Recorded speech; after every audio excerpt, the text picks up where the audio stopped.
जी students, तो आज का हमारा पहला टॉपिक है स्केलेटन ऑफ बर्ड्स। और ये आपके पास एक बर्ड के स्केलेटन की सारी पिक्चर है। पहली बात तो मैं ये बता दूं कि बर्ड्स की जो बॉडी होती है वो बहुत लाइट इन वेट होती है, जिसकी वजह से वो अच्छे तरीके से अपनी फ़्लाइट को पॉसिबल बना पाते हैं। दूसरी बात, बर्ड्स की जो बोन्स होती हैं वो बहुत लाइट इन वेट होती हैं और ये अंदर से खोखली होती हैं। इनके अंदर एयर स्पेसेस खाली जगह मौजूद होती हैं, जिसकी वजह से बर्ड्स की ओवरऑल बॉडी वेट पर और मज़ीद फ़र्क पड़ता है और वो बहुत बेहतर तरीके से जो है उछाल की क़ुव्वत हासिल कर पाते हैं।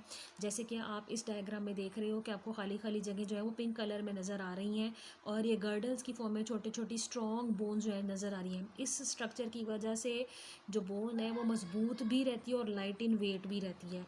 और जो हमारे साइंटिस्ट हैं वो इस डायग्राम को इस स्ट्रक्चर को, जो आईफल टावर है फ्रांस में, पेरिस में, उससे तशबीह देते हैं कि ये जो है इम्पॉर्टेंट है उसी फार्मूला पर, या समझ लें कि उसी करेक्टर की बेस पर। अच्छा, अब मैं आपको बता दूं कि बर्ड्स का जो कुछ करेक्टर्स हैं वो इनके रेप्टिलियन स्केलेटन से मिलते जुलते हैं। बर्ड्स की स्कल की बहुत हद तक जो शेप है और बहुत हद तक जो बोन्स हैं वो रेप्टाइल से बताती हैं कि एवोल्यूशन के अमल के दौरान वो उनके साथ जो है बहुत सारी स्ट्रक्चर जो है वो मिलते हैं उनके। आप यहाँ देख सकते हो कि स्कल में बहुत सारी जो बोन्स हैं वो रिड्यूस हो जाती है, स्कल का साइज़ भी छोटा होता है। फिर उसके ठीक पीछे लंबी सारी गर्दन होती है जिसको बर्ड्स बड़े बेहतर तरीके से रोटेशनल मूवमेंट्स के तौर पर भी यूज़ कर सकते हैं। और वर्टिब्री यूँ तो बहुत सारे होते हैं, लेकिन हमेशा की तरह जैसे हमने पहले भी पढ़ा था कि एटलस और एक्सिस दो वर्टिब्री होती हैं। एटलस जो है वो डायरेक्ट स्कल के साथ एक ऑक्सीपिटल कंडाइल, एक जो डिप्रेशन सा उसमें बना होता है, उसके थ्रू कनेक्ट करता है, जिसकी वजह से बर्ड बड़े बेहतर तरीके से अपनी नेक को और अपने सर को घुमा सकते हैं। फिर यहाँ पर आप इसका जो विंग है उसको आप उसी तरह से देख सकते हो कि रेडियस और अल्ना की बोन्स है, ह्यूमरस की बोन है, ये विंग की बोन्स हैं। हाँ, अब हम बात करें बाकी के हिस्से की, तो आपको स्कैपुला नज़र आ रही है, ये भी बोन आपने देखी हुई है। ये शोल्डर बोन के पास की बोन को हम ये नाम देते हैं।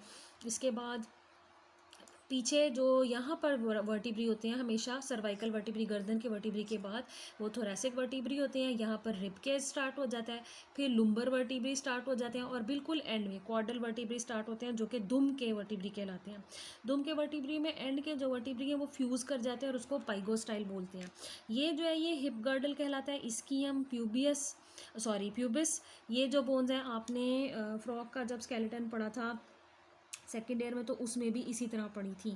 फिर फीमर आपको नज़र आ रहा है, ये आपको पता है कि हाइंड जो लिम्स होते हैं उनमें सबसे बड़ी ये बोन होती है, लेकिन हमारी बॉडी में फीमर सबसे बड़ी होती है, लंबी होती है, लेकिन बर्ड्स में थोड़ी छोटी है। इसके बाद टीबियो टार्सस और फिर एंड पे टार्सो मेटाटार्सस, ये इनकी जो है हाइंड लिम्ब की बोन कहलाती हैं। फिर एंड में जो है डिजिट्स बन जाते हैं और डिजिट्स के भी टिप पर क्लॉज होते हैं, बर्ड्स में पंजे जिसे हम कहते हैं। तो यहाँ पर इन्होंने हाइंड लिम्ब का एक स्ट्रक्चर आपको दिखाया हुआ है कि कैसे मसल्स अटैच हो रहे हैं। मसल जो कि बोन्स के साथ इनको अटैच करते हैं लेग्स पर। ये जो हमने पढ़ा था स्ट्रक्चर, इसको हमने पहले भी कहा था कि ये टेंडन कहलाता है, जो मसल्स को बोन्स के साथ अटैच करता है। तो आप यहाँ देख रहे हो कि टेंडन्स खासे लंबे हैं और वो मसल्स को कितने बेहतर तरीके से, अच्छे तरीके से एक स्टेप से दूसरे स्टेप, यानी एक तरफ से दूसरी तरफ जो है वो बोन के ऊपर अटैच कर रहे हैं। इससे जो बर्ड का ग्रिफ्ट है वो जिसे हम कहते हैं उर्दू में ग्रिफ्ट और ग्रास्पिंग, वो बड़े अच्छे तरीके से हो जाती है। बर्ड जब भी किसी शाख पर, ब्रांच पर बैठते हैं तो बड़े बेहतर तरीके से अपने क्लॉज की मदद से किसी भी ब्रांच को ऐसे करके होल्ड कर लेते हैं, जिसे हम पर्चिंग कहते हैं। और इस खासियत की बिना पर बर्ड जब दरख्तों पर बैठकर सो रहे होते हैं तो वो गिरते भी नहीं हैं। तो इस प्रोसेस को कहते हैं पर्चिंग, और इन टेंडेंस का इन्हीं खासियतों की वजह से नाम दिया गया है पर्चिंग टेंडन। अच्छा, ये बोन भी मैंने आपको बता दी है। अब मैं एक बात जो आपको बताना चाहूँगी, ऊपर स्केलेटन में जो कि कुछ कैरेक्टर्स हमारे यहाँ इंपॉर्टेंट वो बड़े रह गए हैं, कि जो सामने वाली जो बोन है उसको फर्क्यूला विश बोन कहते हैं। ये क्लेविकल के फ्यूज़ होने से बनती है और सामने बिल्कुल सीने के साइड सामने पाई जाती है। स्टर्नम, ये वाली हड्डी है। स्टर्नम भी आपको पता है कि ये पसलियों से लिंक करती है। यहाँ पर आप ये रिबकेज भी देख रहे हो, ये आप देख रहे हो कि यहाँ पर छोटे छोटे प्रोसेसेस हैं जो कि वी शेप में हैं और इससे पसलियाँ एक दूसरे के साथ ओवरलैप हो रही हैं। तो ये जो कोने बने हुए हैं जिसकी वजह से पसलियाँ यहाँ पर ओवरलैप हो रही हैं, इनको कहते हैं अनसीनेट प्रोसेस। कहा यह जाता है कि अनसीनेट प्रोसेस का जो स्ट्रक्चर है वो रेप्टाइल्स में भी था। अगेन ये करेक्टर भी बताता है कि बर्ड जो है वो रेप्टाइल से मिलते हैं।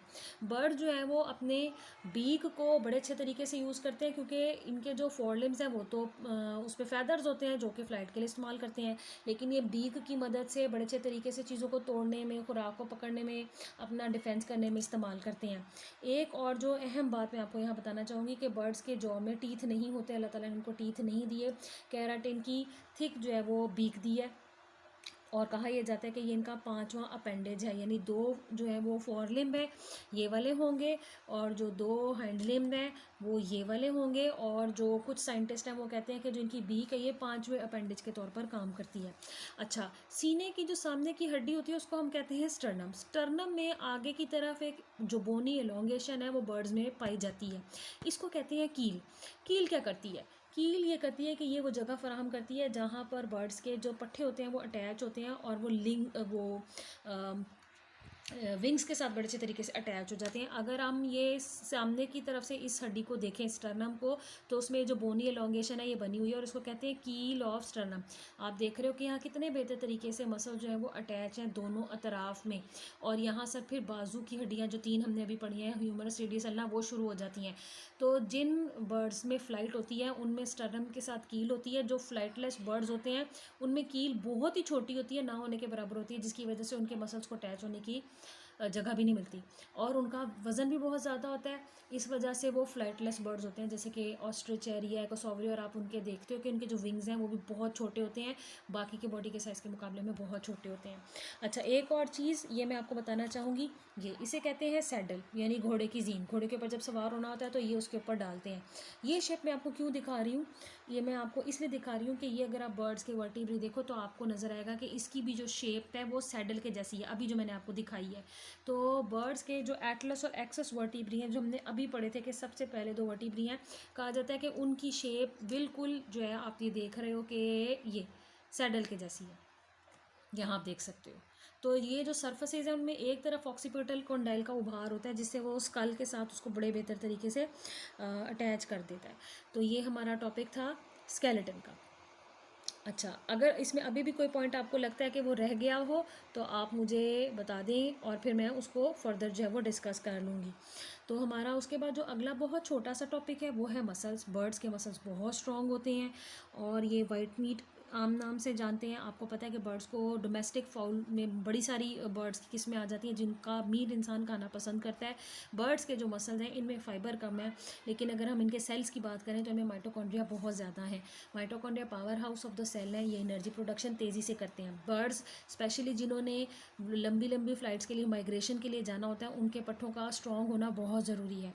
तो जब माइटोकॉन्ड्रिया भी ज़्यादा बड़ी तादाद में होते हैं, मुसलसल एनर्जी जो है वो प्रोवाइड करते रहते हैं। इसके अलावा बर्ड्स के जो मसल्स हैं उनकी ख़ास बात ये है कि उनमें फटीग भी बहुत कम होती है, जिसकी वजह से वो थकते नहीं हैं, और बर्ड्स मुसलसल अपनी फ़्लाइट को पॉसिबल बनाते रहते हैं। तो ये इंपॉर्टेंट करेक्टर्स हैं मसल्स के। लेकिन एक जो चीज़ ऑब्जर्व की गई है, पुअर वास्कुलराइजेशन, के इनके मसल्स के डीप इनसाइड की तरफ जो वास्कुलराइजेशन है, यानी ब्लड के पिलरी का जो नेटवर्क है वो कम होता है। ब्लड सप्लाई तो ऑब्वियसली होती है, लेकिन वास्कुलराइजेशन थोड़ी कम होती है।